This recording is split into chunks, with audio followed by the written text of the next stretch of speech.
मी महाराष्ट्र राज्य शिक्षण क्रांती संघटनेचे कोकण विभाग कार्यवाह आदरणीय श्री ज्ञानेश्वरजी गोसावी सर यांना विनंती करतो की आपण आजच्या कार्यक्रमाचं प्रास्ताविक सादर करावं. कोकण विभागाचे माजी शिक्षक आमदार दिवंगत रामनाथ मोते सर यांच्या स्मृती दिनाच्या निमित्तानं आज त्यांना मी आपल्या सगळ्या शिक्षण क्रांती परिवाराच्या वतीनं विनम्र अभिवादन करतो. त्याचबरोबर नुकतंच 10 दिवसांपूर्वी आपल्या शिक्षण क्रांती संघटनेचे कोकण विभाग अध्यक्ष दिवंगत राहुल सप्रे सर यांचं दुःखद निधन झालं. त्याचबरोबर परवा विद्यासेवक पतसंस्थेचे माजी सल्लागार अशोक नारखेडे सर यांचं दुःखद निधन झालं. या दोघांप्रती संवेदना व्यक्त करतो, त्यांना देखील विनम्र अभिवादन करतो. व्यासपीठावरील सर्व मान्यवरांना नमस्कार. विद्यार्थ्यांना ज्ञान आणि शिक्षकांना सन्मान या आपल्या उक्तीनुसार काम करणारी आपली महाराष्ट्र राज्य शिक्षण क्रांती संघटना.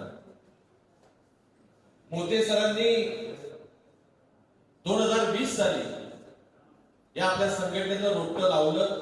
आज आपण बघतोय तुमच्या रूपानं या रोपट्याचा बहर सुरू आहे आणि मला आनंद वाटतो की या रोपट्याला खतपाणी घालणारे, या रोपट्याची निगा राखणारे आपल्या सगळ्यांचे आवडते शिक्षण क्रांती संघटनेचे राज्याध्यक्ष सुधीर घागे सर हे शिक्षण क्षेत्रातील प्रत्येक समस्येप्रती आपला आवाज उठवत आहेत आणि आपलं शासनाचं लक्ष या सगळ्या समस्यांकडे वेधून गेलं.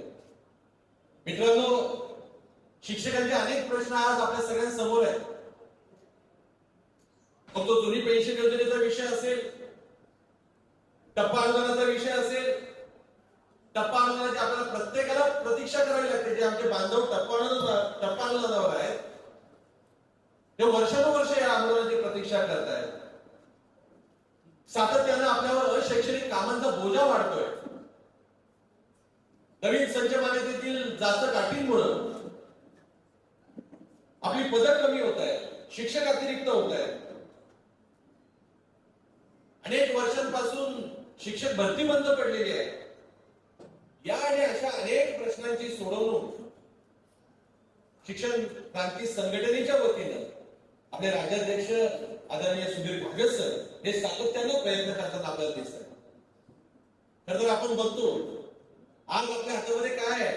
आवाज उठवण्या व्यतिरिक्त आपल्या हातामध्ये काही नाही. शासनाचं लक्ष वेधून घेण्यासाठी कुठल्याही प्रकारचं साधन हातामध्ये नसताना सुधीर घागे सर हे शिक्षकांच्या प्रश्नांसाठी लढताना आपल्याला दिसतात, झटताना आपल्याला दिसत आहेत. मित्रांनो, विचार करा, जर आपण ठरवून शिक्षकांचा आपला हा प्रतिनिधी जर विधिमंडळात पाठवला तर निश्चित जसं मोते सरांनी आपली कारकीर्द केली त्या पद्धतीने कारकीर्द हे सुधीर घागे सर घडवतील यामध्ये आम्हा सर्व कार्यकर्त्यांना विश्वास वाटतो. आणि घागे सरांना हे कुठेतरी बळ मिळावं यासाठी आता हा शिक्षक मेळावा आपण आयोजित करतो.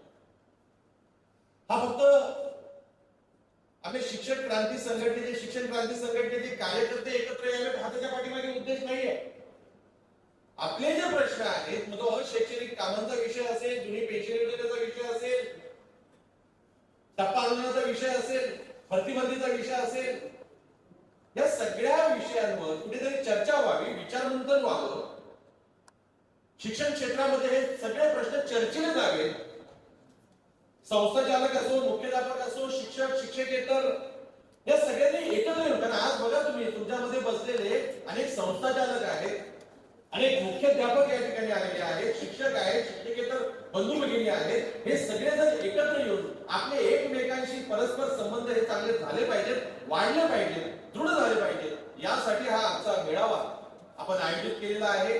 मी पुनश्च एकदा आजच्या या मेळाव्यामध्ये केवळ व्यासपीठावर उपस्थित असलेलेच नव्हे तर या सभागृहामध्ये उपस्थित असलेल्या सर्व संस्थाचालकांचं, मुख्याध्यापकांचं, शिक्षक, शिक्षकेतर बंधू भगिनींचं मी मनपूर्वक कोकण विभागाच्या वतीनं स्वागत करतो. विशेष उल्लेख मी या ठिकाणी करू इच्छितो. आजच्या या कार्यक्रमाच्या स्वागताध्यक्षा आदरणीय सौ रेखा ठाकूर वलेचा मॅडम काही वेळामध्ये आपल्यामध्ये काही जॉईन होते, त्यांनी खूप सहकार्य या ठिकाणी केलं आणि आपल्या सगळ्यांना ही सोय उपलब्ध करून दिली. मी मनपूर्वक कृतज्ञता त्यांच्याबद्दल व्यक्त करतो. या विद्यालयाचे इथले मुख्याध्यापक आदरणीय धावारे सर, आमचे नऊ केदार सर, इथली सगळीच मंडळी, त्यांचा स्टाफ, यांच्याबद्दल कृतज्ञता व्यक्त करतो आणि पुनश्च एकदा आपल्या सगळ्यांचं स्वागत करतो आणि माझं प्रास्ताविक संपवतो. धन्यवाद. जय हिंद, जय महाराष्ट्र, जय शिक्षण क्रांती.